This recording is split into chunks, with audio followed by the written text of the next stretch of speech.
Smart Philo, on parle de la violence, des violences en entreprise. On va en parler avec Thibaut Brière. Bonjour Thibaut.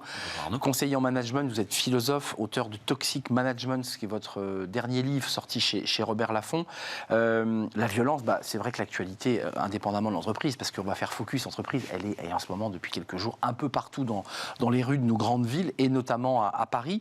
Ça, c'est la violence, je dirais, de rue. Mais qu'en est-il de la violence en entreprise ? La violence en entreprise, elle est également, comme dans toute société humaine, elle est partout. Le tout étant qu'elle soit canalisée.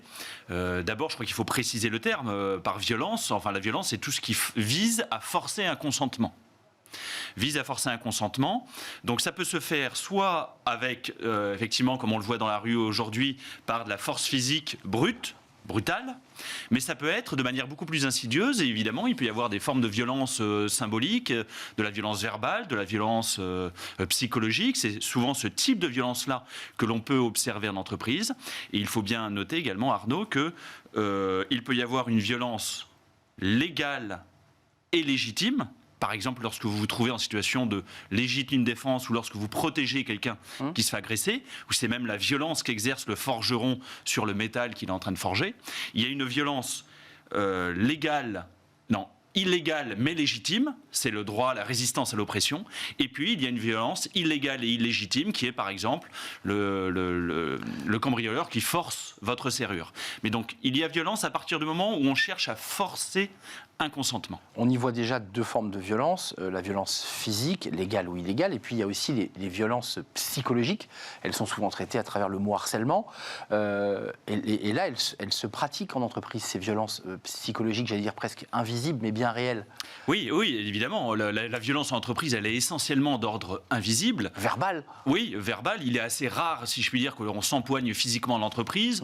Assez rare qu'on enferme des DRH dans leur bureau. On espère en tout cas. Fait divers terrible de cet homme qui a tué des DRH, rappelons-le, récemment, oui. Il y a un an. Donc c'est une violence où une personne a trouvé la mort. Donc, mais ça, ce sont heureusement de grandes exceptions, mais la plupart du temps, effectivement, c'est une violence d'ordre symbolique qui s'exerce.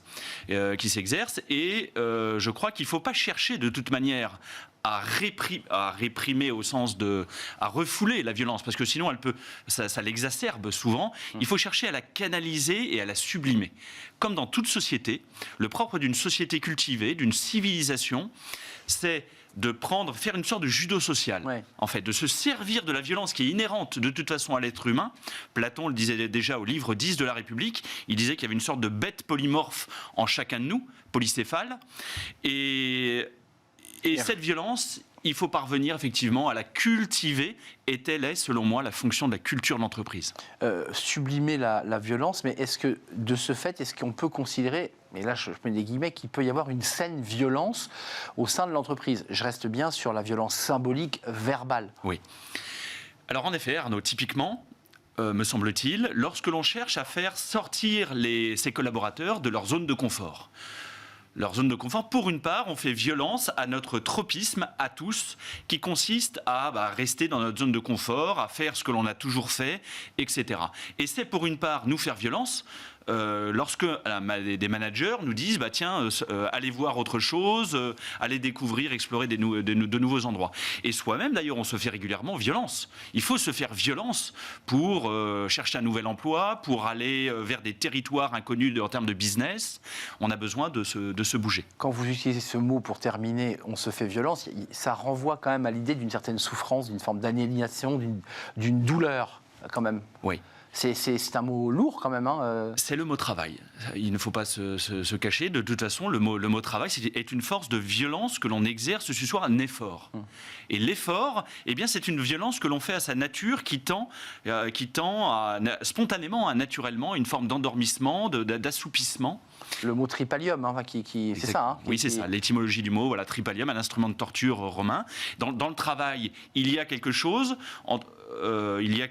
qui nous incite à nous dépasser, qui ne nous laisse pas là où on est, et c'est en cela que c'est éminemment sain, le travail, c'est que c'est un effort de dépassement de soi. Et donc une certaine violence qu'on impose à son corps. Que l'on s'impose.